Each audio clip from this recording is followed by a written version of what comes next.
यहाँ पे जो जाफर भाई ने इतनी जल्दी टायर खोला है ना। और इसको रिपेयर करने के भाईजान ने लिए हैं जी 80 रियाल, जो कि $20 से ज़्यादा बन जाते हैं 4000 रुपया।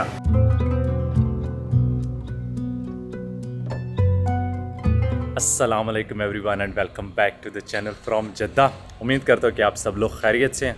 हमारी बाइक हमारी रंगीली जो है वो अनफॉर्चुनेटली खैरियत से नहीं है, जिसकी वजह से मैंने एक दिन यहाँ पे एक्स्ट्रा स्टे कर रहा हूँ ताकि मैं आज मैकेनिक के पास जाके इसको चेक करवा सकूँ। बाकी सब कुछ ठीक चल रहा है अल्हम्दुलिल्लाह, कोई इशू नहीं आया सिवाय टायर के। आपने पिछली वाली वीडियो देखी होगी कि उसमें क्रैक आ गया था। मुझे ये नहीं पता कि वो क्रैक किस वजह से आया है, लेकिन उसकी डिटेल आपको बताते हैं। अभी जाके टायर खुलवाएंगे, टायर खुलवाने के बाद किसी एक मैकेनिक के पास जाएंगे जो इसका पैच लगा देगा अंदर। और अगर तो मैकेनिक कहता है कि ये पैच चल जाएगा तो हम इसी को जो है ना वो लेके चलते जाएंगे। लेकिन अगर मैकेनिक कहेगा कि इसको चेंज कर लें टायर को, तो फिर हम $200-300 जितने भी हमारे लगे यहाँ पे वो लगाएंगे, नया टायर लेंगे और फिर जो है वो आगे जॉर्डन की तरफ हम सफ़र करेंगे, क्योंकि रास्ते में हम तकरीबन शायद 1 वीक लग जाए वहाँ पहुँचते पहुँचते। तो अभी निकालते हैं रंगीली को। हाँ, एक चीज़ बताता चलूँ, जब मैंने वहाँ पर इसका पंचर लगवाया था तो उस टाइम इसके अंदर प्रेशर था 30 PSI। अभी मैंने दोबारा चेक किया तो 27 है। तो कोई इसने air pressure I think loose नहीं किया इतना सा, तो 3 PSI तो वैसे ही निकल जाएगा, कोई बड़ी बात नहीं है। तो अभी लेके चलते हैं मैकेनिक के पास, फिर देखते हैं कि आगे जाके आज बाइक के साथ क्या बनता है, कि हमारे $300 लगते हैं या नहीं लगते। हम लोग जी थोड़ा सा रंगीली को साफ़ कर रहे हैं। वैसे तो इसकी सर्विस हमने करवानी है, लेकिन इसकी जो स्क्रीन है ना वो काफ़ी ख़राब थी, क्योंकि जो रेत का पीछे तूफ़ान आया उसकी वजह से इतनी, आप ये देख लें जगह जगह पे। हालांकि मैं वहाँ से सर्विस 2-3 दिन पहले करवाई थी, वहाँ से काफ़ी हद तक मैंने ऑलरेडी इसको साफ़ कर दिया है, क्योंकि आप लोगों की शिकायतें आती हैं। उम्मीद है कि अब जो है वो इस काबिल है कि हम इसको राइड कर सकते हैं एटलीस्ट। बिस्मिल्लाहिर्रहमानिर्रहीम, चलें जी, अल्लाह का नाम है। बिस्मिल्लाहिर्रहमानिर्रहीम, सुभानअल्लाह जी सखर लना हाज़ा मा कुन्ना लहू मुक़रिनीन व इन्ना अला रब्बिना लमुनक़लिबून। या अल्लाह पाक खैर खैरियत से ये हमारा छोटा सा जो राइड, छोटी से जो सफ़र है गुज़रे, और हमारी रंगीली का जो टायर है वो भी ठीक हो जाए थोड़े पैसों में ही। यार, ये जो रेत का तूफ़ान आया था ना, उसके बाद इस जगह से रेत निकली है कि जहाँ पे सीरियसली मैं सोच भी नहीं सकता था कि यहाँ पे भी रेत घुस सकती है, कि उधर कोई सुराख भी है। अब ये मेरा जो टैंक बैग है ये भरा हुआ था रेत से, और नॉर्मली ये वाटरप्रूफ है, आप देख सकते हैं। जाएगी तो सिर्फ साइडों से ना, यहाँ से जा सकती है। तो इधर से रेत जो है ना ऐसे आती थी इधर से अंदर, और फिर पूरा हेलमेट जो था उसको मुझे अच्छी तरह साफ़ करना पड़ा, मुंह में चली जाती थी, आँखों में, तो बड़ा टफ था रेत में सफ़र करना। तो मुझे अब आइडिया अच्छी तरह हो गया कि यहाँ पे रेत के तूफ़ान का जो सैंड स्टॉर्म आते हैं क्या मतलब होता है और कितना ख़तरनाक है। खैर, तो मेरे लिए भी ये एक लर्निंग एक्सपीरियंस था कि इस चीज़ को लाइट नहीं लेना। अभी हम जा रहे हैं जी मैकेनिक की तरफ। कैमल स्क्वायर के नाम से वर्कशॉप है, जिन्होंने पहले ऑलरेडी इसका जो कूलिंग का मसला आ रहा था रेडिएटर का, वो भी सॉल्व किया था। तो उनके पास जाना है, देखते हैं कि वो क्या कहते हैं मैकेनिक साहब। थोड़ा बाइक को और दिखा भी लूँगा कि अगर कोई और चीज़ वहाँ से चेंज करनी पड़े तो, क्योंकि अब हमें जॉर्डन में और सीरिया, लिबनान वगैरह में कोई मैकेनिक नहीं मिलेगा। हो सकता है कि कोई छोटा मोटा मैकेनिक तबूक में मिल जाए, पर वहाँ पे भी कोई ऑफिशियल बड़ा सर्विस सेंटर BMW का ये इनका नहीं है। खैर, अभी तो मैं इनके पास BMW के पास जा भी नहीं रहा, वो तो छिल उतार लेते हैं, ज़रूरत ही नहीं है।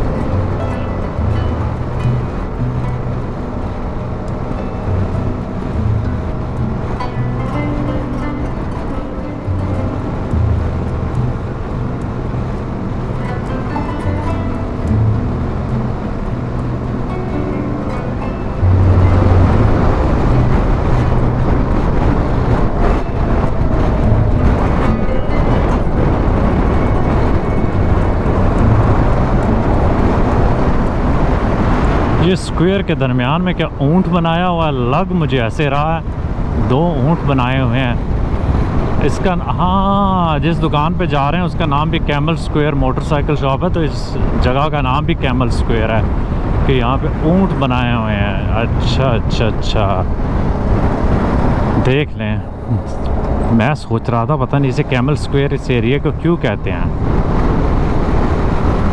हम पास में पहुँच चुके हैं। ये राइट साइड पे, तो आगे से यू टर्न लेके आना होगा हमें।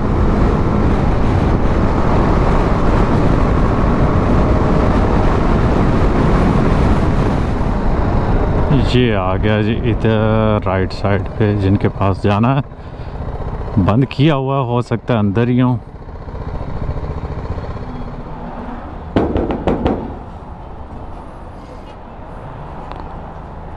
अस्सलाम वालेकुम जाफिर भाई, कैसे हैं? कैसे हैं? खैरियत से हैं? मैं ठीक ठाक, आपकी दुआएं। अच्छा, अंदर ही ले जाएं। ठहर, मैं पीछे करता हूँ।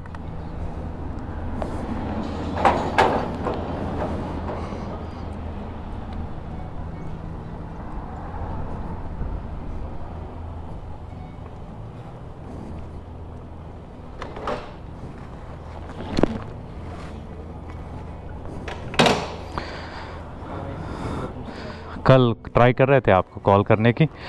एक्चुअली बाइक के ना टायर जो है वो क्रैक आया है उसमें, तो चेक करवाना था कि क्या ये टायर नया डलवा लें या यहाँ से रिपेयर हो जाएगा। नहीं, ये नहीं, ऐसा और ये देखें। अभी क्या प्रॉब्लम, लीक कर रहा है? नहीं, लीक तो नहीं कर रहा, लेकिन ये क्रैक जो था ना, मतलब आप देख सकते हैं कि ये थोड़ा सा बड़े वाला है। गुजारा कर गया था, मैं इसको 600 किलोमीटर चला के ले आया हूँ। टायर पुराना है और ये टायर मैंने पाकिस्तान से चेंज किया था, तो ये अब तकरीबन कोई आई थिंक 12,000 किलोमीटर चल चुका है। और अगर नया लेना है तो किसी एक शॉप मुझे किसी ने बताई है, मैं वहाँ जाके चेक भी कर सकता हूँ अगर उनके पास पड़े हों, नहीं तो मुझे आबा से मंगवाना पड़ेगा। क्या हो सकता है आप लोगों के पास पड़े हैं? टायर खोलने के बाद अंदर से पैच करना। जी जी, तो क्या कहते हैं, आप इसका टायर खोल सकते हैं, खोल के इसका ये निकाल दें टायर जो है। ये ट्यूब है ना, ट्यूबलेस नहीं है? ट्यूबलेस है। ट्यूबलेस, जी जी, इसका अंदर ट्यूब है और नहीं ट्यूब नहीं है।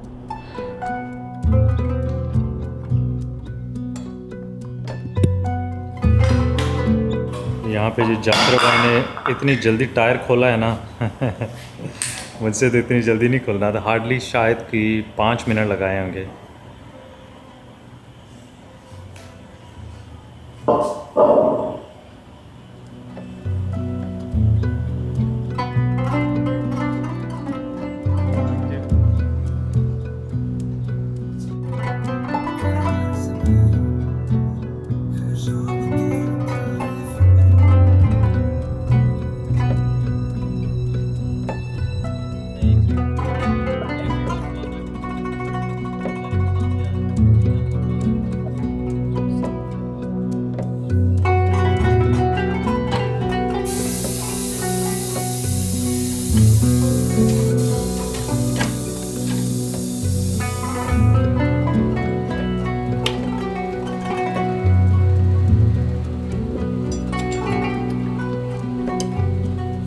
मैं आया हूँ जी अजीज़िया के एरिए में। यहाँ पे थालिया स्ट्रीट के ऊपर बहुत ज़्यादा मोटरसाइकिल वालों की शॉप्स हैं, तो उनके पास टायर वगैरह भी अवेलेबल होती हैं। सिमिलरली जो भी एसेसरीज़ वगैरह चाहिए होती है वो यहाँ से मिल जाती हैं।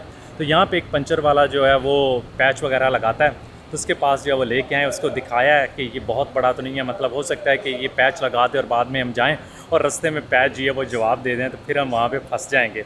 तो यहाँ पर मैंने पता किया है कि किसी जगह से मुझे टायर जो है वो नया नहीं मिला। तो और क्योंकि इशू ये है कि ये इस पूरी स्ट्रीट को जो है वो तोड़ रहे हैं, यहाँ पे कंस्ट्रक्शन कर रहे हैं नई, तो बहुत सारी मोटरसाइकिल की शॉप्स या तो वो बंद हो गई या यहाँ से चली गई हैं। तो नया टायर ना मिलने की वजह से अब हमने ये डिसाइड किया कि इसके ऊपर ही पंचर लगवाते हैं। उसको खुलाया, जो अंदर वो एक हमने डाला था ना ट्यूबलेस टायर को, जिस तरह पंचर लगाते हैं उसे पता नहीं क्या कहते हैं, तो वो अच्छी तरह बैठ गया था। 600 किलोमीटर वो करके भी आ गया, उसने उसको काटा वगैरह, उसको सेट किया, देखा है, तो कह रहा है कि हम अगर पैच लगा देंगे तो ये इंशाल्लाह जो है वो चल जाएगा। तो अभी इससे जो है वो पैच वगैरह लगाते हैं, तकरीबन और को 10-15 मिनट लगेंगे।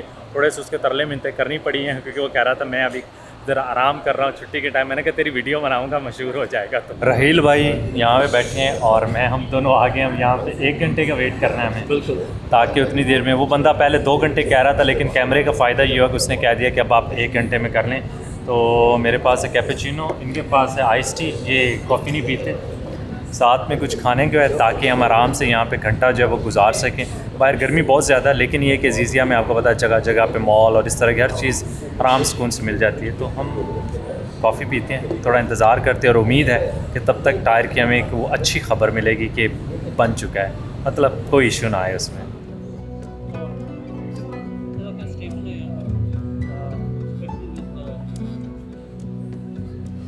ये जी हमारा टायर जो है वो तैयार हो गया, यहाँ पे पड़ा है। उसने थोड़ा सा इसके ऊपर जो है ना वो पानी शानी लगा के चेक किया, कोई हवा वगैरह लीक नहीं हो रही।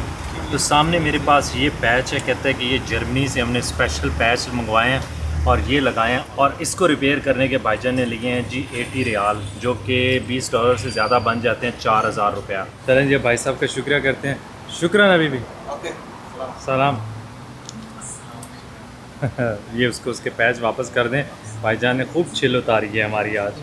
अपना टायर अब पकड़ दें।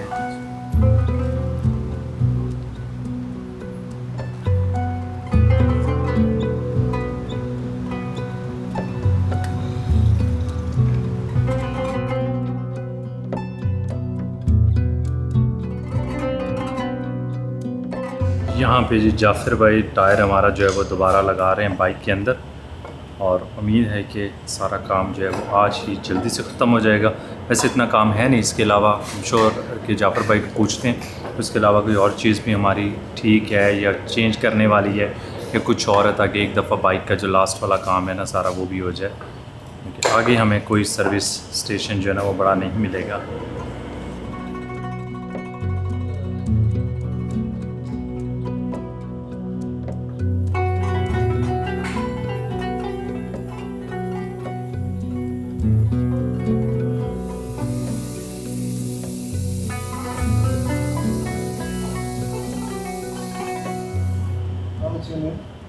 So I normally have 2.4 bar.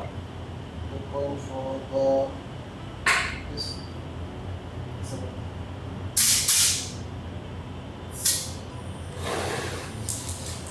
चलें जी, हमारी बाइक जो है वो रेडी है। जाफ़िर भाई निकाल रहे हैं उसको और फिर हम निकलते हैं यहाँ से। आज का हमारा दिन जो है वो सारा इसमें लग गया। Everything alright? ओके जाफ़िर भाई, थैंक यू सो मच, बहुत शुक्रिया आपका, दुआ में याद रखिएगा।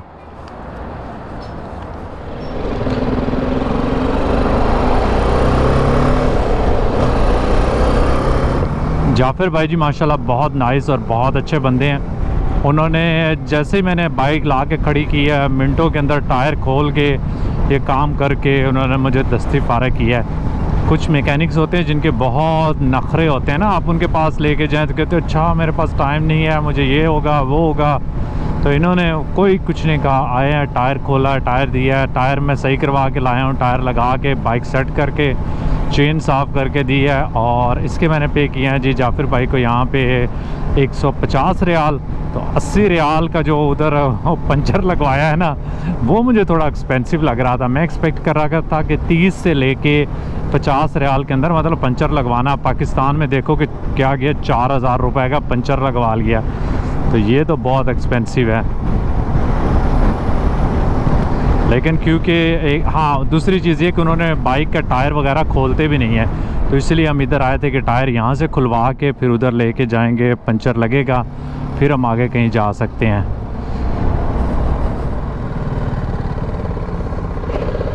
अस्सलाम वालेकुम।